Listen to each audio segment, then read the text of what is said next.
You know those tariffs President Trump announced he was going to place on Mexico, Canada, and China that the Democrats screamed at the top of their lungs was going to crash our economy and cause avocados to become too expensive to eat? Well, before they even went into place, just a couple days after he announced his plans, has caved and then agreed to put 10,000 of their National Guard troops on their border in order to strengthen Donald Trump's efforts to block the flow of drugs and people into our country. And Prime Minister Blackface Justin Trudeau up there in Canada also caved and posted this online saying that he just had a good call with President Trump. Canada is going to now implement their $1.3 billion border plan, reinforcing the border with new choppers, technology, personnel, enhanced coordination with our American partners, and increased resources to stop the flow of fentanyl, because some of it actually comes in through the Canadian border. And nearly 10,000 frontline personnel are and will be working on protecting the northern border. In addition, Canada is making new commitments to appoint a fentanyl czar. They will list cartels as terrorists, ensure 24/7 eyes on the border, launch a Canada-U.S. joint strike force to combat organized crime, fentanyl, and money laundering. And he also signed a new intelligence directive on organized crime, and we'll be backing it with $200 million.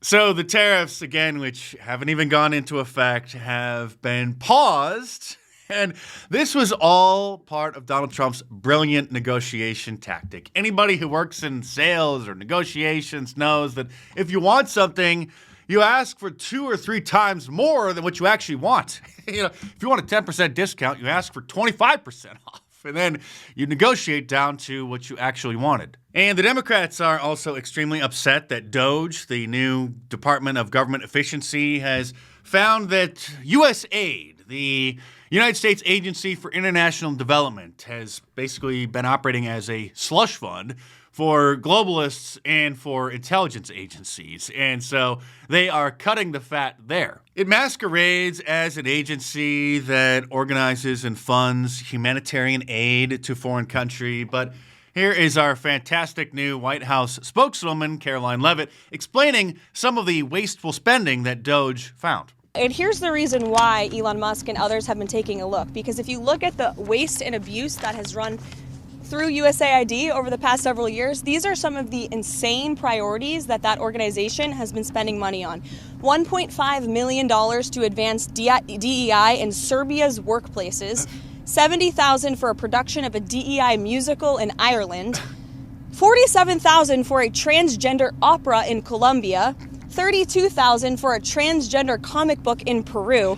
I don't know about you, but as an American taxpayer, I don't want my dollars going towards this crap, and I know the American people don't either, and that's exactly what Elon Musk has been tasked by President Trump to do, to get the fraud, waste, and abuse out of our federal government. Absolutely fantastic, and as you can see, it's not just a humanitarian aid organization, it largely operates also as a liberal propaganda and financing tool, often working hand in hand with the CIA in order to facilitate and fund their information warfare and propaganda campaigns around the world.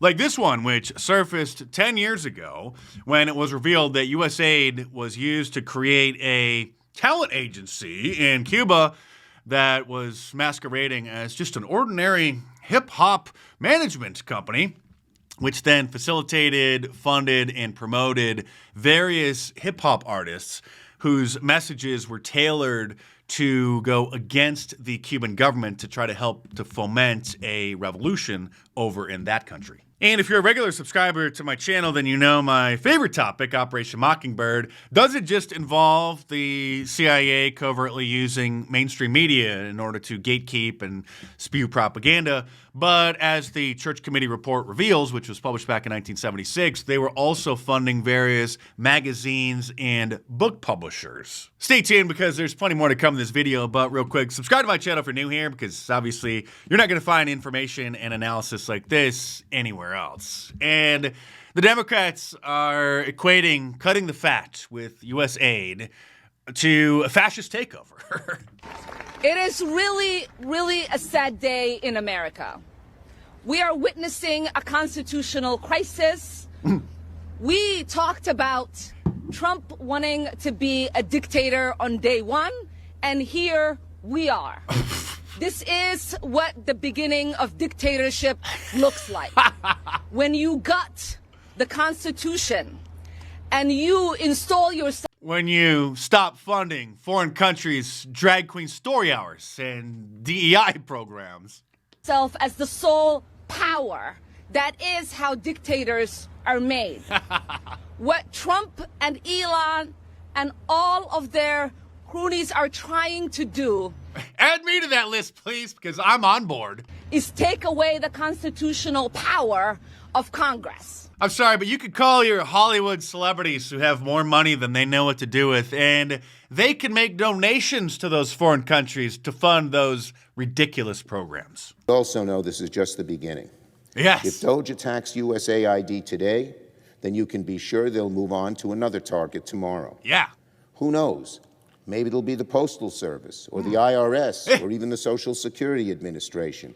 Oh no! Not making the IRS more efficient or, God forbid, lowering our income taxes. Since the January 6th committee has long since been dismantled and was an obvious waste of time and money, now Jamie Ratskin is looking for a new hobby, so he jumped on this bandwagon.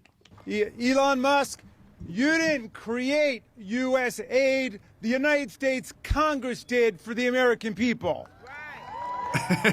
Then why are we giving our money to foreign countries? Doing nothing for And us. just like Elon Musk did not create USAID, he doesn't have the power to destroy it. And who's going to stop him? We are. We're going to stop him. It's all Elon Musk's fault. We're going to continue to give American tax dollars to foreign countries' drag queen shows.